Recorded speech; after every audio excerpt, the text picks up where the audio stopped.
I've been doing this for 20 years, and I've been told that the monarch is there to protect us from the politicians, to defend our rights and our democracy. And all he wants to do is parade around in his silly hat saying, look at me, I'm king, and has said not a word in defense of people's liberties. We turned up to peacefully protest. The police had been, we'd had 4 months of conversations with the police, including 2 sit-down meetings with a civil commander, a superintendent. We were very clear about every single detail of what we were going to do. We turned up, we attempted to unload the van of large numbers of placards, and we were immediately surrounded by large numbers of police officers who detained us and then arrested us and kept us in the police station for 16 hours without any cause whatsoever. So the notion that any of this was remotely proportionate is completely fanciful. Were you told why you were being arrested? Well, they seemed a little bit confused about why. At the time, they said it was to do with being in possession of devices for locking on, which was not true, that we had no such devices which were capable of locking on. Later on, they changed their tune and said it was to do with conspiracy to disturb the peace, whatever the phrase is. But again, there was there literally is no evidence of any capacity or intent to do any of this. And we have been abundantly clear for 4 months what our plans are, and they have been abundantly clear right up until Friday that they had absolutely no concerns whatsoever about our plans and that we could carry on as intended. And they immediately stopped us from doing that. When you talk about locking on, that's things like bike locks or zip ties, anything that you might have attached yourself to a lamppost or something like that. So what were you planning to do? Just wave placards? Just on this corner? It was this corner of Trafalgar Square? Yes, exactly. So we had large numbers of placards. We had some large flags, some of which were able to be used on the site. We had amplification, 2 amplifiers, because we were going to have speeches. We were very clear to them about that, and also the fact that we had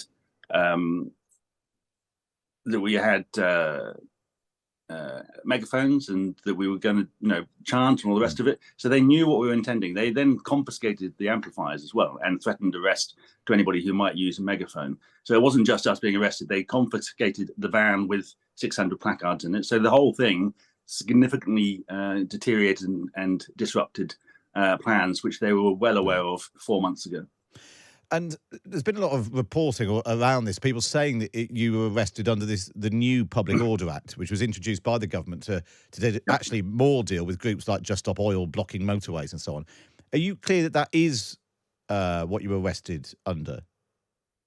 Well, I believe so. Yeah. I mean, they don't seem entirely clear what they're doing, to be perfectly honest. As far as I'm concerned, it was not an unlawful arrest. I understand from someone else that they're now rowing back on that and saying it wasn't that legislation. So I think they have got themselves really confused and mixed up as to what exactly they were doing. But to my mind, it was very clear that this was a premeditated decision. They had absolutely no grounds whatsoever on that morning to even detain us, let alone arrest us. And I think that they had already decided the day before, or whenever it was, that that's what they were going to do in order to disrupt our protest. And, 8 of us, 6 of us on the ground there and 2 others later, spent 16 hours in a prison cell or police cell and are now on bail for having done absolutely nothing wrong. And that is a clear affront to democracy. And I've gone as far as saying we no longer have the right to protest. It is now a freedom contingent on permission from senior officers and politicians, and clearly the politicians have been putting pressure on the police. So there needs to be a pretty serious look at exactly who made what decisions and how this came to be. How do you feel about the fact that, because I mean, it feels a bit like you've been caught up in the war of words between the government and Just Stop Oil and Extinction Rebellion and so on. That actually, what you were doing was nothing like what they've been doing, but you've been sort of caught up in it. Yeah, I mean, I certainly didn't expect to ever be I was aware this legislation was going through Parliament, and they sent us a letter last week. The Home Office sent us a letter, which is very odd, telling us about this legislation, which made the news. But I certainly didn't expect to be the first person to be arrested under this new legislation. And I think that, if they wanted to advertise how awful and draconian this legislation was, they couldn't have picked a better target than us. We have a very good, strong track record of being a peaceful, law-abiding campaign. We have had 5 peaceful protests within very close distance of the king over the last 4 months. Every single one of them has gone off without any incident whatsoever, without any concern. We've always been very honest with all the police forces where we've gone. And for them to then descend on us and arrest us, I just think it's absolute madness. I mean, I suppose the final thing, Graham, is that actually, if you look at it, what was it, 20 million people, peak TV audience, watch this. Most people seem to have just had a nice weekend. I mean, you probably don't need to be thrown in the back of a police car for this, but you're not necessarily winning this argument, are you? That actually, by and large, people are quite happy with having a royal family. Well, no, I don't agree with that. I think the 14 million was what I heard, but it's pretty low compared to the 30 million for the funeral and the 30 odd million for the UEFA Cup final a couple of years ago. And I think people have been pretty outraged by what happened. We have been inundated with new members, thousands of new members, tens of thousands of pounds of donations, huge amounts of public support. Support for the monarchy has dropped sharply over the last few months from highs of 75% a few years ago, 55%, 52% in one poll.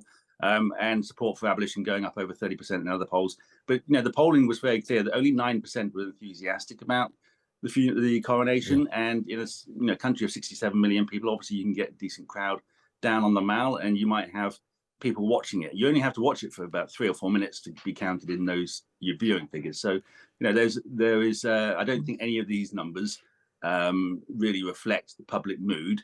And regardless of that, everybody, regardless of whether you're in a minority or majority, has the right to freely protest. Do you think that actually the king might be a bit embarrassed by all this and actually thinks that you should be able to protest peacefully? No, I don't. I think that he is quite content for these things to be done in his name. He hasn't spoken up on it. He has spoken up in defence of human rights in other countries, but never in our country.